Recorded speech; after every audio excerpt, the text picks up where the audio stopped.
Hello students, तो आज हम कुछ क्वेश्चंस और करेंगे fractional part function greatest integer function से रिलेटेड। तो देखो, आपका क्वेश्चन ये दिया हुआ है, if the solution set of greatest integer x plus greatest integer of x plus 1/2 plus greatest integer x minus 1/3 equal to 8, और इसका आंसर जो आएगा a टू b आएगा। तो फिर हमें a प्लस b की वैल्यू बतानी है। तो देखो, ये जो है, ये ग्रेटेस्ट इंटीजर में जो अपने को लिखा हुआ है कि ये greatest integer x plus greatest integer x plus 1/2। अगर इस टर्म को भी हम लोग प्लस में चेंज कर लें, जैसे ये जो होता, इसमें अगर हमने 1 जो हो गया, 1 अगर हमने प्लस कर दिया तो 1 हमें माइनस भी करना पड़ता। तो 1 अगर हमने प्लस करा इसमें, माइनस 1/3 माइनस 1 इक्वल टू 8। तो ये हो जाता है ग्रेटेस्ट इंटीजर x प्लस 1/2, और इन दोनों को ऐड करते तो ये प्लस में चला जाता। तो ग्रेटेस्ट इंटीजर x प्लस 2/3 और ये -1 बाहर आता है इक्वल टू 8। तो हम यहाँ से बोल सकते हैं कि greatest integer x plus greatest integer plus 1/2 plus greatest integer x plus 2/3 equal to ये 9 हो गया। अब हमें सॉल्व करना है इसको। तो सपोज लेट हमने x अज्यूम कर लिया, लेट x जो है आपका कोई n नंबर है, n से n के प्लस 1 के बीच में लाई कर रहा है। सपोज दैट x को हम लोग बोल दें कि ये n से n प्लस 1 के बीच में लाई कर रहा है। तो उस टाइम हमारा ग्रेटेस्ट इंटीजर जो होता, ग्रेटेस्ट इंटीजर उस टाइम x जो होता वो n देता, और ग्रेटेस्ट इंटीजर x प्लस 1/2 जो है वो n भी दे सकता है या n प्लस 1 भी दे सकता है, ऐसा भी केस हो सकता है। और ऐसे ही ग्रेटेस्ट इंटीजर x प्लस 2/3 जो है वो भी आपका n और n प्लस 1 दे सकता है यहाँ पे। तो आप देखो कि ये जो राइट साइड में लिखा है, ये एक्चुअल में आप देख लो कि राइट साइड में तो 9 लिखा है, लेफ्ट साइड में greatest integer x plus greatest integer x plus 1/2 plus greatest integer x plus 2/3। तो अगर हम तीनों को n ले ले, n अगर तीनों को लेते तो ये जो हो सकता है, सम जो हो सकता है वो, it means greatest integer x plus greatest integer x plus 1/2 plus greatest integer x plus 2/3, या तो ये 3n हो सकता है। और अगर हमने ऐसा लिया कि ये आपका n ले लिया और यहाँ से n प्लस 1 ले लिया, तो यहाँ से देखो,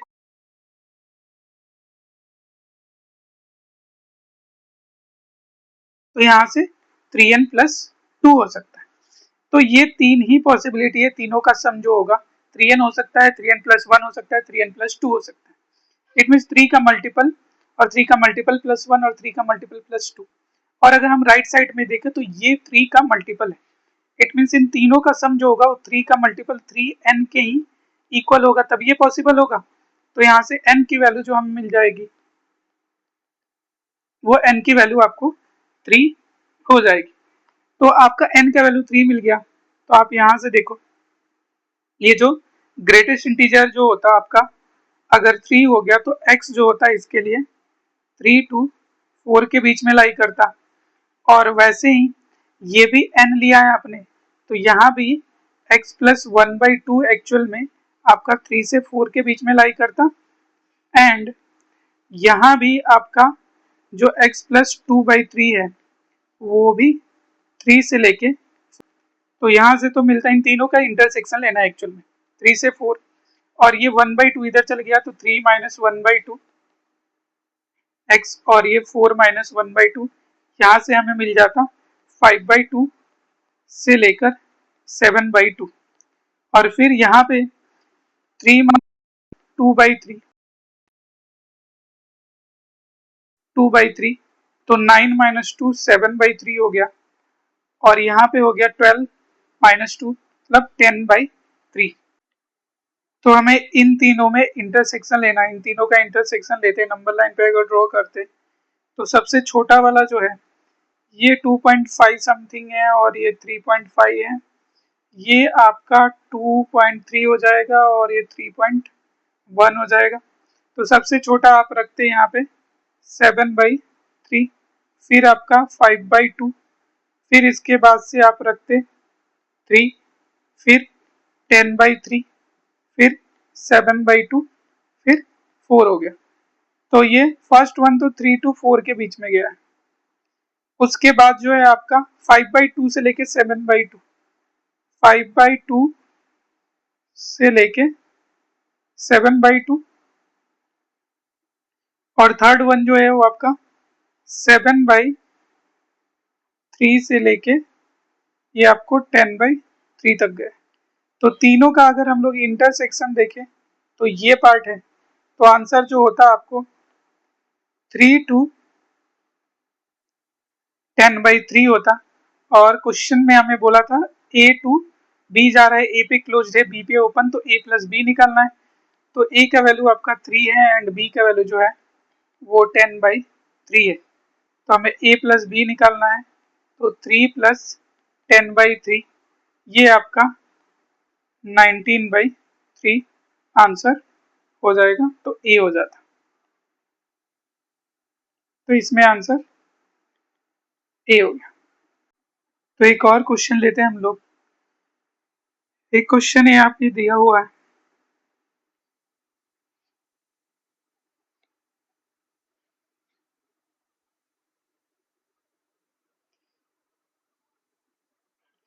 नंबर ऑफ सॉल्यूशन निकालना है आपको। Number of solution of equation ऐसे दिया है, greatest integer of x 2 times of minus of fractional x equal to 3x। ये अपने पास क्वेश्चन दिया हुआ है। तो देखो ऐसा हमने लास्ट क्लास में एक क्वेश्चन करा था, तो हमने क्या करना है, हम इसको सॉल्व कर लेते पहले कि x बिलोंग्स टू इंटीजर है। केस 1 ले लेते कि ये x बिलोंग्स टू इंटीजर है। तो उस टाइम जो होता ग्रेटेस्ट इंटीजर जो होता वो आपको i दे देता, और ये फ्रैक्शनल पार्ट फंक्शन तो क्या दे देता, ये आपको दे देता 0। और यहाँ पे हो जाता 3 टाइम्स ऑफ x को greatest integer x plus fractional लिखते, फ्रैक्शनल 0 हो गया तो 3 टाइम्स ऑफ i। तो यहाँ से हम बोल सकते हैं कि 2i इक्वल टू 0। तो यहाँ से बोल सकते हैं कि i इक्वल टू जो होता 0 होता। ये एक सोल्यूशन हो गया। केस 2 जो होता, केस 2 हम लोग सॉल्व करते जब x not belong to integer, x does not belong to integer. तो आप एक चीज याद करो, एक कॉन्सेप्ट था कि फ्रैक्शनल पार्ट ऑफ x और minus of fractional part of x का सम क्या होता है। अगर x आपका इंटीजर हो तो आप देख लो कि ये दोनों 0 देगा, तो यहाँ पे तो ये 0 हो जाएगा। x अगर आपका नॉन इंटीजर हो तो यहाँ पे सोचो कि अगर 1.2 रहता तो ये 0.2 देता, और ये 1 माइनस 0.2 देता। इट मीन्स इन दोनों का सम क्या हो जाता, 1 हो जाता। तो ये कॉन्सेप्ट हम यहाँ पे यूज करते हैं कि x अगर i को बिलोंग नहीं कर रहा है तो हम minus of fractional part of x को लिख सकते हैं कि 1 minus of fractional part of x। तो यहाँ पे क्वेश्चन जो हो जाता वो अपना चेंज हो जाता कि greatest integer x plus 2 times of 1 minus fractional part of x equal to 3x।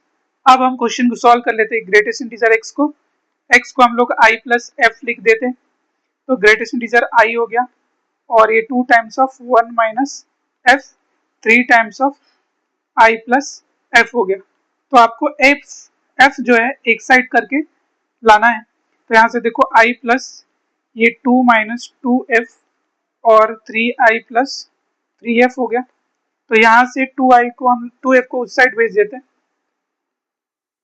तो ये उधर जाके हो जाता आपका 5f, और ये हो जाता आके -2i plus 2 equal to 5f। अब यहाँ पे आप देखो कि f जो होता है वो आपका 0 to 1 के बीच में लाई करता, तो 5f जो होता वो आपका 0 to 5 के बीच में लाई करता, तो इक्वल टू -2i प्लस 2 है। तो ये आप 0 to 5 के बीच में लाई करता, तो ये -2 और -2i, ये इधर आपका 3 हो गया। -2 से अगर हमने डिवाइड कर दिया, इनइक्वालिटी का साइन चेंज हो जाता, -3/2 से लेके i जो होता ये आपका 1 तक जाता। तो यहाँ पे देखो इंटीजर हमें क्या क्या मिल रहा है, -3/2, इसका मतलब इसके बाद से हमें -1 मिल रहा है, 0 मिल रहा है और 1 मिल रहा है। तो यहाँ i के वैल्यू हमें -1, 0 और 1 मिला। तो सपोज डेट i का वैल्यू अगर -1 रखते आप इस इक्वेशन में, तो -2 टाइम्स ऑफ -1 + 2 = 5f। तो यहाँ से आपको मिल जाता 4/5 = f। तो 4/5 मिल गया। तो यहाँ से हम क्या करते कि x जो होता है वो i + f होता है।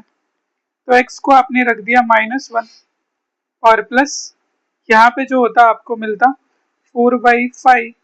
तो दोनों को प्लस करा तो ये हो गया -1/5। और देखो कि -1/5 जो है यहाँ पे हम सॉल्व कर रहे हैं कि x does not belong to integer, तो ये इंटीजर नहीं है, तो ये अपना सोल्यूशन वैलिड है। अगर आप i 0 रख देते तो यहाँ से देखो क्या मिलता, i 0 कर दिए तो ये 0 + 2 = 5f। तो यहाँ से आपको f जो मिलता वो हो जाता 2/5। तो x जो होता वो हमें मिलता 0 + 2/5। तो ये 2/5 भी वैलिड आता। फिर अगर आपने i का वैल्यू रख दिया 1, तो यहाँ से देखो हमें क्या मिलता, -2 + 2 = 5f। तो f का वैल्यू जो हो जाता वो आपको 0 मिल जाता। तो x जो होता वो 1 + 0 जो कि 1 हो जाता। तो ये वैलिड नहीं है क्योंकि हम सॉल्व कर रहे हैं कि यहाँ पे x जो होना चाहिए वो इंटीजर नहीं हो सकता। इट मीन्स आपको जो सोल्यूशन मिला यहाँ पे ये i = -1, i = 0 के साथ जो वैलिड रिजल्ट मिला, ये अपना सोल्यूशन हो गया इसका। तो एक और क्वेश्चन हम लोग लेते हैं। क्वेश्चन आपको ये दिया हुआ है, if the product of greatest integer x - 1/2 greatest integer x + 1/2 is a prime number, then x belongs to, ये बताना है। अब आप देखो यहाँ पे इन दोनों का प्रोडक्ट जो है वो प्राइम नंबर बनना चाहिए। तो यहाँ पे ये तो इंटीजर आएगा, ये भी इंटीजर आएगा, हमें पता है। अगर हम ये करते हैं कि इसको हम लोग 1 ले लेते हैं और यहाँ पे प्राइम नंबर कर देते हैं, तो ये प्राइम नंबर हो सकता है, या प्राइम नंबर इंटू 1 वो भी हो सकता है। अगर हम लोग इसमें ये -1 कर दे और इसको माइनस ऑफ प्राइम नंबर कर दे तो भी ये पॉसिबल हो सकता है, या minus of prime number into -1 वो भी आपका वैलिड हो सकता है। तो ऐसे केस देके हमें सॉल्व करना पड़ेगा। तो हम लोग अगर केस लेके सॉल्व करें, केस ये लेते हैं कि यहाँ पे ग्रेटेस्ट इंटीजर ऑफ x - 1/2 जो है वो 1 है। तो अब देखते हैं कि x प्लस ये जो पार्ट है क्या वो कोई प्राइम नंबर दे सकता है। अगर हम x का इंटरवल यहाँ से पता करें तो जैसे ये ग्रेटेस्ट इंटीजर x - 1/2 1 है, तो ये x - 1/2 ये 1 से 2 के बीच में लाई कर जाएगा। तो 1 + 1/2 ये x जो हो जाता 2 + 1/2 ये हो जाता आपको 3/2 एंड x ये हो गया 5/2। अब आप ये चेक कर लो कि ये x का जो इंटरवल हमें मिला है ये अगर हमारा कोई प्राइम नंबर दे रहा है इसके बीच में, तो हमारा आंसर जो होगा वैलिड हो जाएगा। तो हम लोग ये चेक करते हैं कि x जो है 3/2 से 5/2 है। तो अगर इसमें मैंने क्या करा, इस वाले में 1/2 ऐड कर दिया, 1/2 ऐड कर दिया, तो x + 1/2 और ये हो गया 5/2 + 1/2। तो ये मिल जाता हमें, ये मिल जाता आपको 2 और ये जो मिल जाता ये आपको मिल जाता 3। और अगर इसका ग्रेटेस्ट इंटीजर अगर आप लगाते, आप इसका अगर ग्रेटेस्ट इंटीजर आगे सॉल्व करते, इसको अगर आप इसका आगे ग्रेटेस्ट इंटीजर सॉल्व करते तो आपको ये मिलता कि greatest integer of x plus 1/2 जो होगा वो आपको 2 हो गया। तो ये तो अपना वैलिड है कि 1 लिया अगर हमने तो सेकेंड वाला प्राइम नंबर आ गया जो कि 2 है, तो प्राइम नंबर 2 तो वैलिड है। एक और केस लेते, अगर हमने ये केस लिया कि इस बार जो है ये आपका x प्लस 1/2 जो है ये हमें कोई प्राइम नंबर सपोज दैट -1 दे दिया। केस 2 हम लोग लेते, इसमें greatest integer of x plus 1/2 equal to -1 ले लिया, तो x प्लस 1/2 अगर लिया हमने तो ये जो हो जाए -1 से लेके आपको 0 के बीच में लाई कर जाएगा। तो आप -1/2 को इस साइड ले आते तो माइनस हो जाता -3/2 और यहाँ पे हो गया -1/2 हो गया। तो x का वैल्यू -3/2 से लेके -1/2 आ गया। अगर हम लोग इसमें चेक करें कि सेकेंड वन जो बचा, सेकेंड वन आपको जो बचा है कि x -1/2 ये वाला प्राइम नंबर दे रहा है क्या, तो यहाँ पे अगर इसमें हमने माइनस कर दिया 1/2 माइनस ऑफ 1/2 तो -3/2 -1/2 ये -1/2 -1/2 ये हो जाता आपको -2 और x -1/2 ये हो जाता -1। तो ग्रेटेस्ट इंटीजर ऑफ x -1/2 करते तो ये आपको -2 मिल गया। इट मीन्स ये negative number into negative prime number ये फिर से आपका प्राइम नंबर मिल सकता है, तो ये भी अपना वैलिड है। अगर कोई और नंबर हम सोचने की कोशिश करें, जैसे अगर हमने यहीं पे लिया होगा, हम अगर 3 के लिए सॉल्व करने की कोशिश, for case supposed x plus 1/2 equal to हमने लिया यहीं पे, आप देख लो कि x प्लस 1/2 को हमने यहाँ पे ले लिया सपोज डेट 1।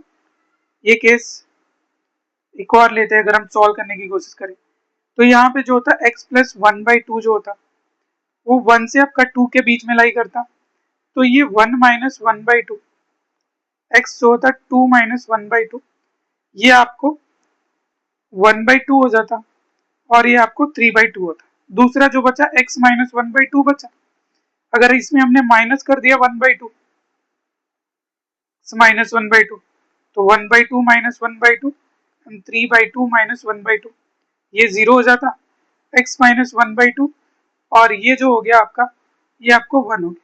तो greatest integer of x minus 1/2 जो होगा वो तो 0 आ गया, तो वो प्राइम नंबर तो पॉसिबल नहीं हो रहा। तो एक्चुअल में यही दो केस होंगे, case 1 and case 2 he answer होता। तो यहाँ से हमें x ये मिला है और यहाँ से हमें देखो तो x ये मिला है, तो आंसर अगर हम लिखने जाते तो x बिलोंग्स टू लिखते कि क्लोज ब्रैकेट -3/2 -1/2 ओपन यूनियन 3/2 पे क्लोज्ड और कॉमा 5/2 ये अपना आंसर हो जाता। तो एक और क्वेश्चन ले लेते हैं। क्वेश्चन हमें ये दिया हुआ है,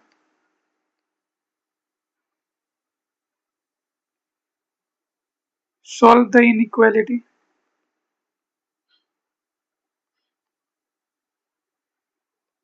greatest integer x least integer function whole square less than 4।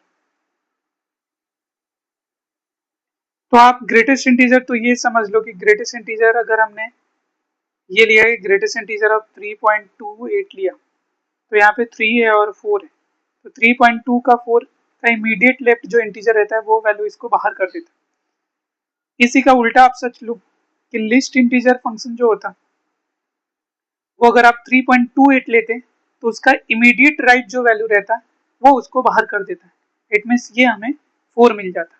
अगर ग्रेटेस्ट इंटीजर 3 है तो ये 3 ही बाहर करेगा और लिस्ट इंटीजर 3 है तो भी ये 3 ही बाहर करेगा। बट अगर ऐसा केस रहे कि 3 पॉइंट यहाँ पे जैसे देख लो 2 8 है तो ग्रेटेस्ट इंटीजर 3 दिया, और आपको ये लिस्ट इंटीजर फंक्शन 4 दिया। तो हम ये बोल सकते हैं कि लिस्ट इंटीजर जो होता है, अगर इंटीजर नहीं रहे तो लिस्ट इंटीजर इक्वल टू होता है ग्रेटेस्ट इंटीजर x प्लस 1। ये चीज हमें याद रखना है। तो यहाँ से दो चीज पढ़ा कि अगर आपका इंटीजर हो गया तो दोनों सेम हो जाएगा, ग्रेटेस्ट इंटीजर और लिस्ट इंटीजर। अगर इंटीजर नहीं हुआ तो ग्रेटेस्ट इंटीजर x जो होगा प्लस 1 करने के बाद लिस्ट इंटीजर मिलेगा। तो हम यहाँ पे दो केस में सॉल्व करते हैं। अगर x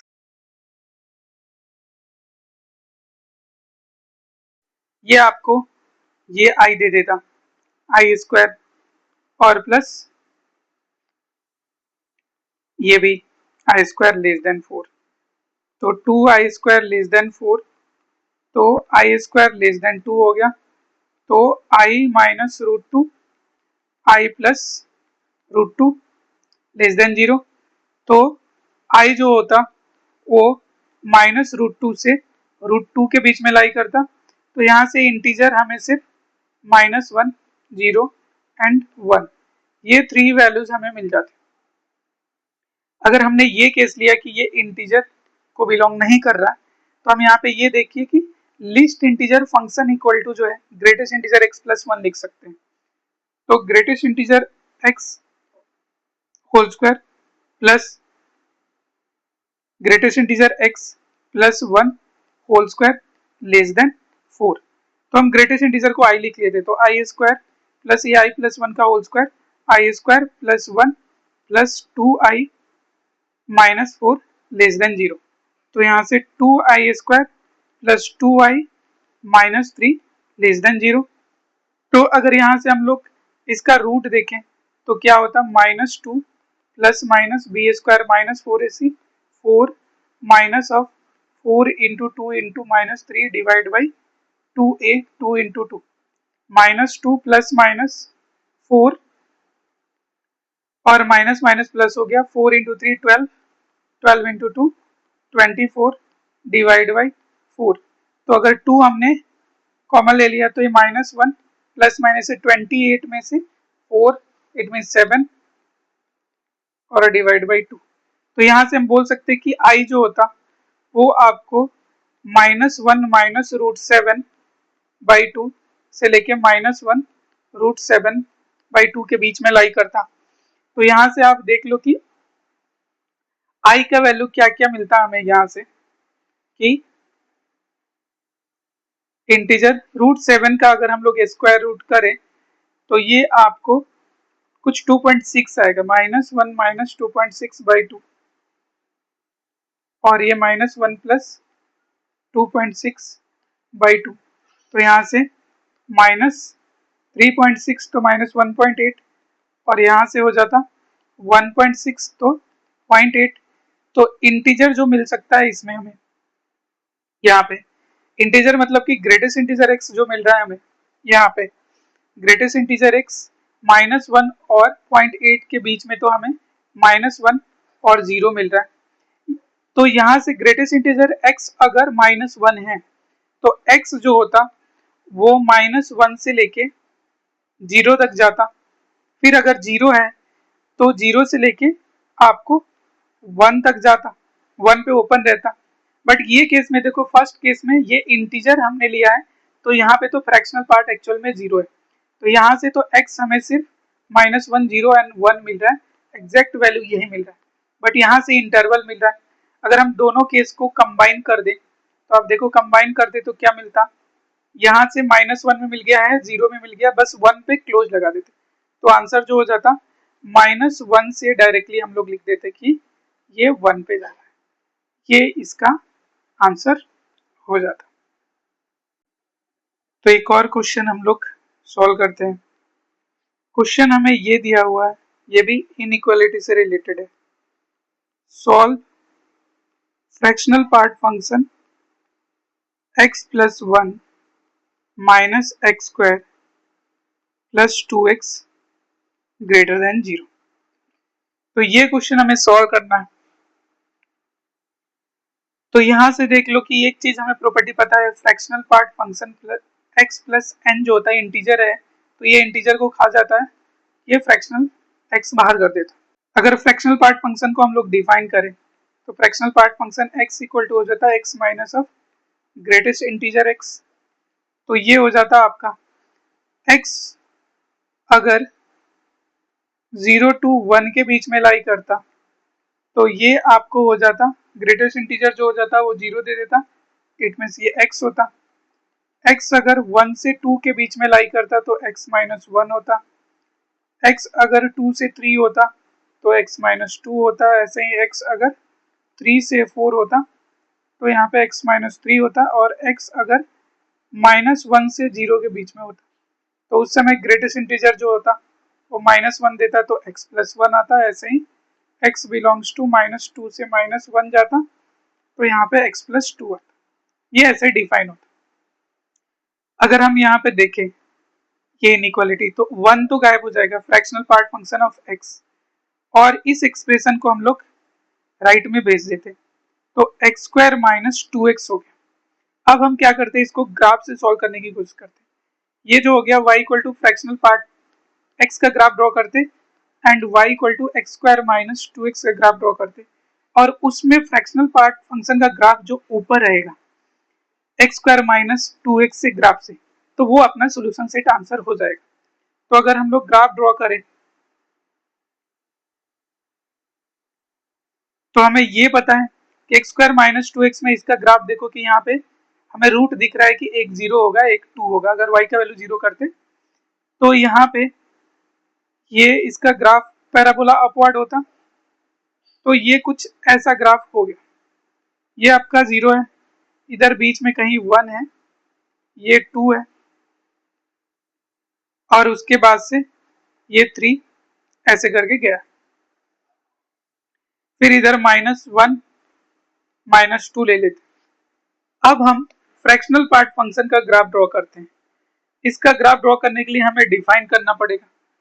तो आप अगर यहाँ पे देखो तो हमने डिफाइन करा है, इस पोर्शन में हमने डिफाइन करके रखा है। तो हमें क्या करना है, हम -2 से -1 में देखें तो ये एक्चुअल में ग्राफ जो होता यहाँ से, ये फ्रैक्शनल पार्ट का फंक्शन का ग्राफ जो होता वो y इक्वल टू 1 तक ही जाता है, हमें ये पता है, तो y इक्वल टू 1 लिख लिया। ये यहां से जाता और इधर को जाता, फिर 1 जो जाता ये 1 0 तक जाता, फिर यहाँ पे क्लोज होता, ये आपको कुछ 1 पे जाता, फिर 1 से यहाँ पे आपको ये आपको 2 पे जाता। अब यहाँ पे डाउट है कि ग्राफ जो होगा ये इस वाले के ऊपर होगा या नीचे होगा, वो हम लोग एक चेक कर लेते हैं। अगर यहाँ पे देखो 2 से 3 के लिए, 2 से 3 के लिए हमारा फ्रैक्शनल पार्ट फंक्शन ये देता है, तो अगर हमने रख लिया 2.1 रखा तो y का वैल्यू जो होता वो 0.1 मिलता। ऐसे ही अगर 2.5 रखते, अगर हमने 2.5 रखा तो y का वैल्यू 0.5 मिलता। लेकिन वही अगर इस ग्राफ में आप देखो, अगर x का वैल्यू आपने यहाँ पे 2.1 रखा तो ये 2.1 का स्क्वायर अगर हमने कर लिया तो ये 4.41 और माइनस ये हो जाता आपका 4.2। तो यहाँ से बोल सकते हैं कि 0.21 होता, इट मीन्स ये 0.1 को अचीव करता यहाँ पे, और उसी टाइम ये 0.21 को अचीव कर लेता। अगर आप एक और चेक करना चाहते हैं कि अगर हमने x का वैल्यू 2.5 रख दिया, इसमें 2.5 रखते तो 6.25 और -5 ये 1.25 को अचीव करता, उस टाइम ये 0.5 को अचीव करता। इट मीन्स एक्चुअल में ये जो आपका एक्स स्क्वायर माइनस 2x का ग्राफ जो होगा वो फ्रैक्शनल पार्ट फंक्शन से ऊपर होगा ग्राफ। तो हम फ्रैक्शनल पार्ट फंक्शन का ग्राफ ऐसे कुछ ड्रॉ करते हैं। तो यहाँ से आप देखो तो अगर अपना सोल्यूशन सेट है, सोल्यूशन सेट जो रीजन है, इस रीजन में आप देखो कि फ्रैक्शनल पार्ट फंक्शन जो है एक्स स्क्वायर माइनस 2x से बड़ा है, इस रीजन में भी बड़ा है, इस रीजन में भी बड़ा है, यहाँ तक बड़ा है। ये पॉइंट पे देख लो, आपको ये पॉइंट पे इक्वल है, तो x इक्वल टू 0 जो होगा वो सोल्यूशन में नहीं आएगा। x इक्वल टू 0 सोल्यूशन में नहीं आ सकता क्योंकि इक्वल नहीं होना चाहिए, स्ट्रिक्टली ग्रेटर होना चाहिए, इक्वल नहीं चलेगा। तो ये पॉइंट हमें पता करना पड़ेगा कि ये x का कौन सा वैल्यू है। जब हमें वैल्यू मिलना शुरू हुआ है उसके बाद से हम बोल सकते हैं कि ये 2 पे ओपन लगा देंगे, 2 तक, यहां तक तो ये मिल रहा है, 2 पे ओपन लगा देंगे क्योंकि 2 पे भी इक्वल है।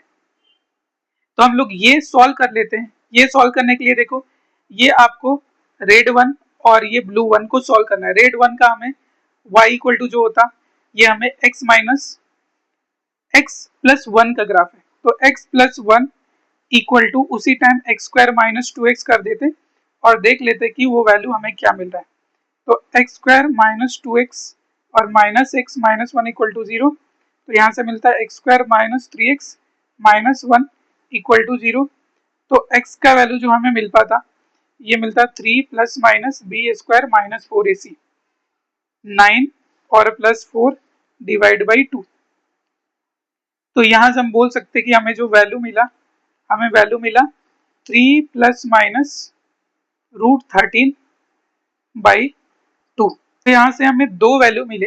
पॉजिटिव वाला वैल्यू तो पॉसिबल नहीं है क्योंकि वो जो है आगे आपको 3 प्लस रूट 13 पॉजिटिव जो हो रहा है, निगेटिव वाला क्योंकि x जो है इधर निगेटिव ही होता इस साइड में, तो यहाँ से हम बोल सकते हैं कि x का वैल्यू जो हुआ वो 3 माइनस रूट 13 बाई 2 हुआ। तो यहाँ से लेकर और एक्चुअल में हम बोलेंगे कि 2 तक अपना आंसर होगा और 2 पे ओपन रहेगा और 0 को एक्सक्लूड करना पड़ेगा। तो आंसर जो हो गया अपना x belongs to 3 minus root 13 by 2 comma 2 और माइनस 0 हो गया। तो हम एक और क्वेश्चन करते हैं। तो हमें क्वेश्चन ये दिया हुआ है, हमें क्वेश्चन ये देख के रखा है, solve greatest integer of 2x equal to mod of x minus one plus mod x minus three, x greater than 0 के लिए सॉल्व करना। तो ये अगर आप लोग सॉल्व करने की कोशिश करें तो ये ग्राफिकल मेथड से आसान होगा, एनालिटिकल मेथड से भी कर सकते हैं। डिफाइन करना पड़ता है हमें ग्रेटेस्ट इंटीजर रेंज में और फिर हमें सॉल्व करना पड़ता है। अगर हम ग्राफ से देखें तो राइट वाला जो है RHS जो है वो उसका ग्राफ कुछ ऐसा होता है, y equal to mod of x minus one plus mod of x minus three. तो ये जो है ये बोर्ड की तरह इसका ग्राफ बनता है, इसको बोर्ड ग्राफ से भी याद रख सकते हैं आप।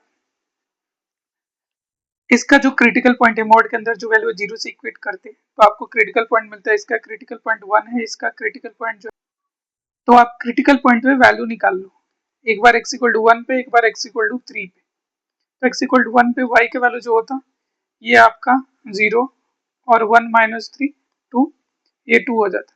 फिर 3 पे ये आपको 2 और 0 यहाँ से 2 हो गया। फिर क्या करो, जो बड़ा वाला क्रिटिकल पॉइंट है उससे एक बड़े नंबर पे वैल्यू निकाल लो। जैसे x इक्वल टू 3 है तो हम लोग 4 पे निकाल लेते।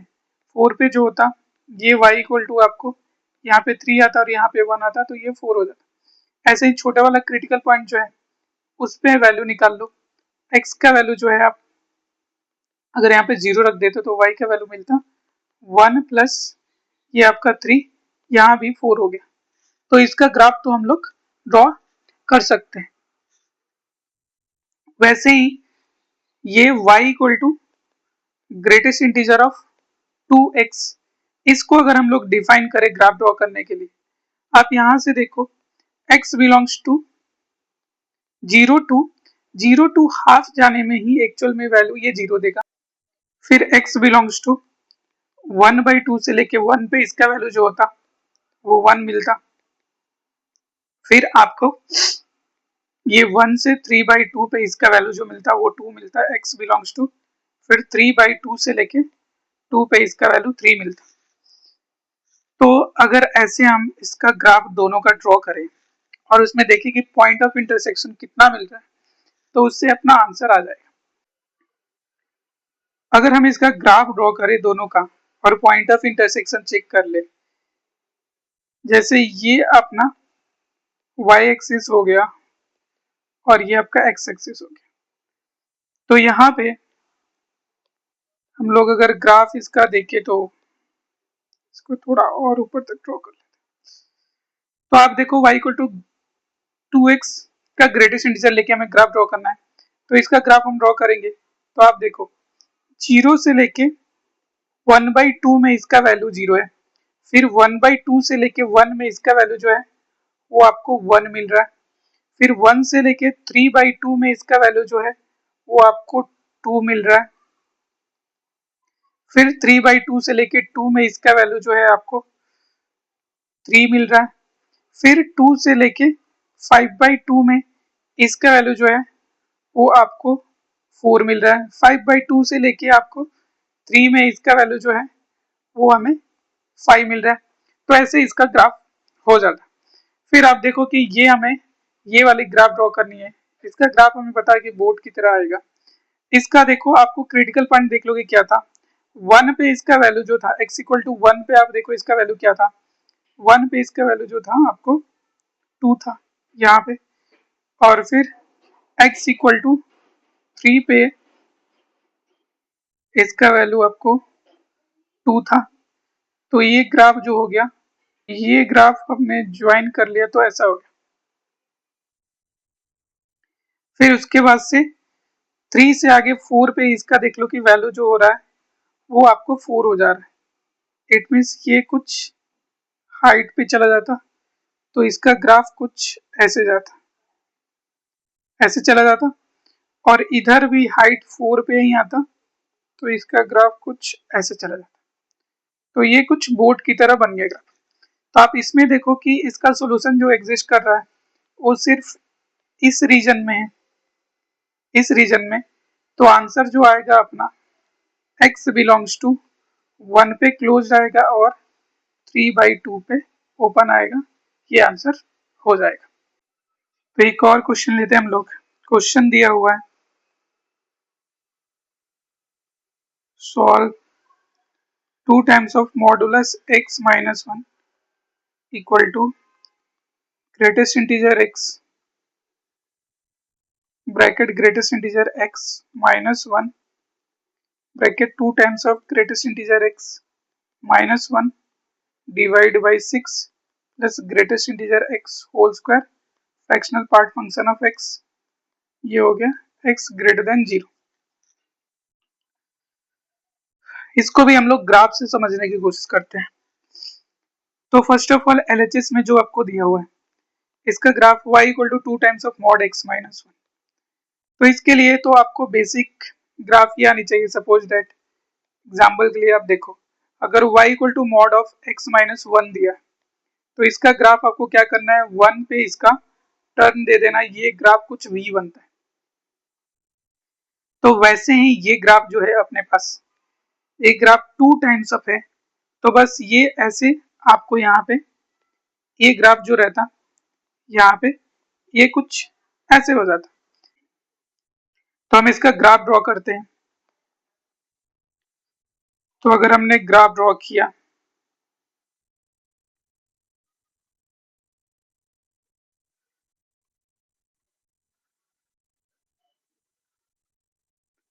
तो x इक्वल टू 1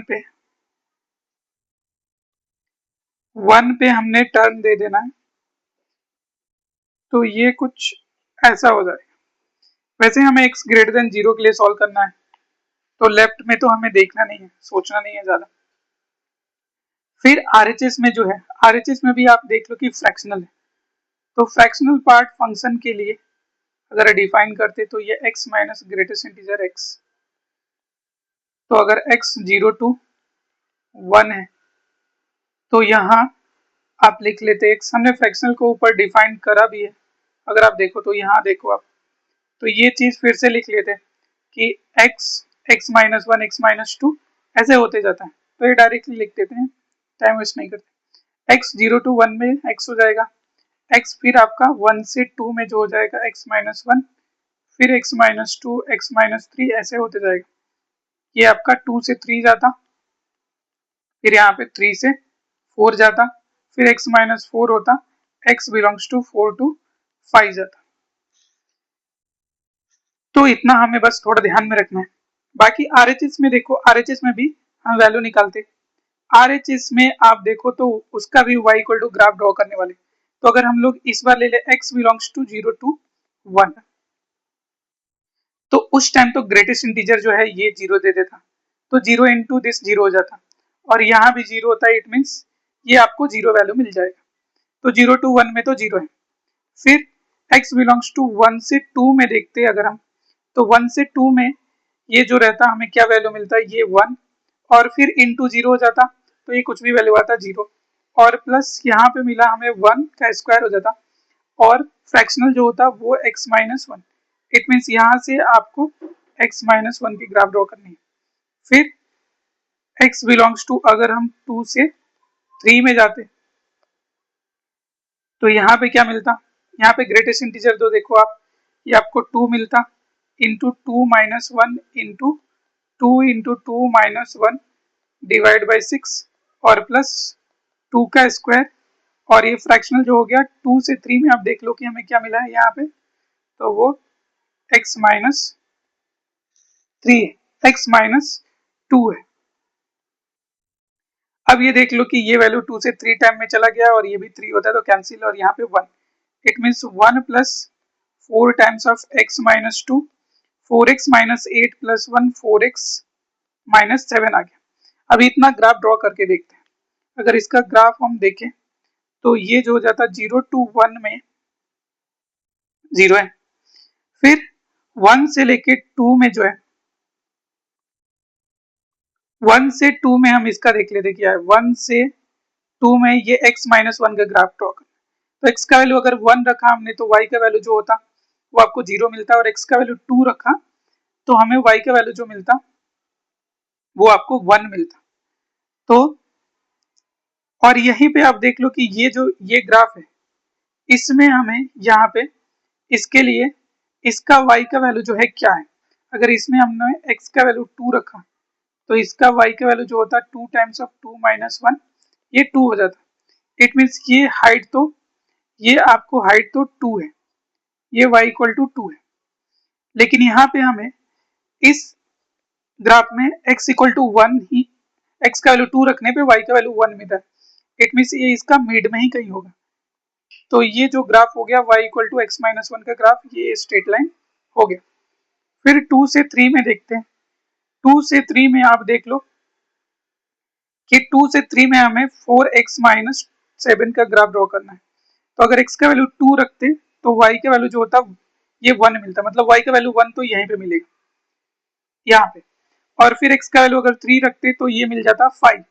तो हमें देखना पड़ेगा कि 5 जो है वो कहाँ पे आ रहा है, कि इस वाले में x का वैल्यू 3 रखते तो इसका ग्राफ में देखो क्या मिलता, y 2 times of 3 minus 1 to 4, it means ये हाइट जो है, ये हाइट तो एक्चुअल में 4 है, लेकिन हमें जो है x इक्वल टू 3 पे ये 5 मिल रहा है, ये थोड़ा सा ऊपर है, तो इसका लाइन कुछ ऐसा बनता, ये आपको स्ट्रेट लाइन एक बनता।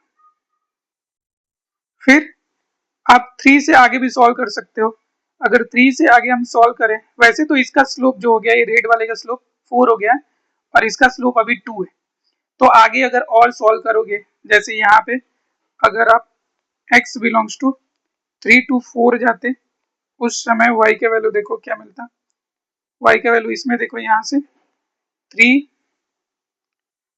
3 माइनस 1, और 2 इंटू 3 6 माइनस 1 बाई 6, और प्लस 3 का स्क्वायर 9 इंटू एक्स माइनस 3। तो ये पूरा सॉल्व करने की जरूरत नहीं है, यहीं पे आप देख लो कि इसका स्लोप जो हो गया वो 9 हो गया, x में जो 9 मल्टीप्लाई है तो स्लोप 9 हो गया, तो ऑब्वियसली इसका ग्राफ जो होगा वो बहुत ऊपर चला जाएगा, वो कुछ ऐसा चला जाता, तो अब तो कट करने वाला नहीं है। तो हमें देखो तो कट सिर्फ यहाँ पे मिला है और यहाँ पे मिला है, हमें दो जगह कट मिला है, तो ये एक सोल्यूशन है और ये एक सोल्यूशन है। यहाँ से तो देख के लग रहा है कि x इक्वल टू 1 एक सोल्यूशन है। दूसरा हमें चेक करना पड़ेगा कि 2 से 3 के बीच में, 2 से 3 के बीच में हमें चेक करना पड़ेगा, तो इसके लिए हम लोग इसको सॉल्व कर लेते हैं। 2 से 3 के बीच में, 2 से 3 के बीच में अगर सॉल्व करें हम, तो आप देखो कि ये जो हो गया इसका क्रिटिकल पॉइंट 1 है, तो 2 से 3 के बीच में ये positive as it is open होगा मॉड। फिर राइट साइड में हमने 2 से 3 के लिए सॉल्व करा है जो कि क्या है 4x माइनस 7, तो 4x minus 7, 2x minus 2, 4x minus 7, ये 2x इधर चला जाता, ये इधर आ गया 5, ये 2x, तो x इक्वल टू 5/2 हो गया। इट मीन्स ये जो पॉइंट है, ये पॉइंट जो है 5/2 है, तो एक दूसरा सोल्यूशन जो हो गया 5/2 हो गया। तो हम बोल सकते हैं कि दो सोल्यूशन मिला इस क्वेश्चन का, 1 और 5/2। तो ये इसका आंसर हो गया। तो आज के लिए हम इतना ही रखते हैं। Thank you.